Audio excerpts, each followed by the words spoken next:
කුමරුන්නේ පොළොවට එන්නට පෙර හෙළදෙරනේ රන්මකුරින් ලියවුණු ඉතිහාසය ඇත. සිංහබාහු කුමරුන්නේ පොළොවට එන්නට පෙර හෙළදෙරනේ රන්මකුරින් ලියවුණු ඉතිහාසය ඇත. වනචාරි කැලෑවක වැසියන් නොව අප සිටියේ මහා ප්‍රබල ශිෂ්ටාචාර උරුමයකයි අප හැදුනේ.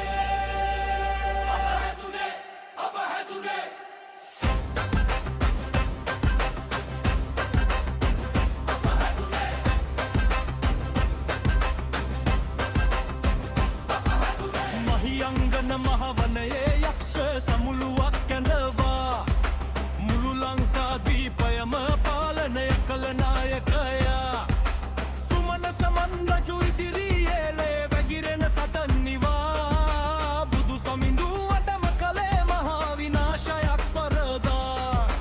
ආධ්‍යාත්මික උසස් මනස බුදු බණ රස හඳුනාගෙන නිල් මැණික් රන් රිදියෙන් පළමු ස්තුරුපය තැනුවා පොළොවට බැස ඒ ගාගවය මතකයේ රැඳුණා. හෙළ හදවතේ ගැඹුරු තැනක එළියක් වගේ දිලුණා.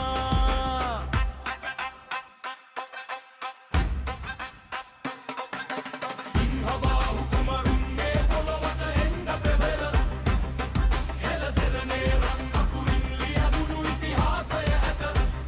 වනචාරි කැලෑවක වැසියන් නොව අප සිටියේ මහා ප්‍රබල ශිෂ්ටාචාර උරුමයකයි අප හැදුනේ.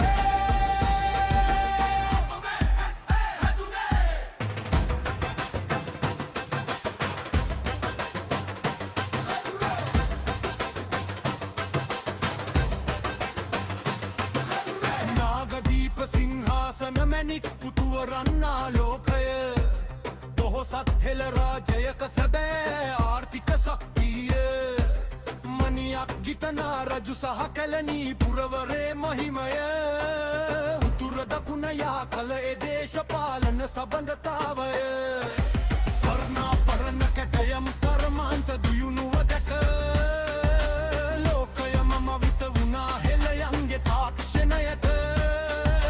සමම්බර ජාතියක අභිමානය සෙමින්ම ඉහළ ගියා. පරපුරෙන් පරපුරට සලකුණ රැඳී බුණා.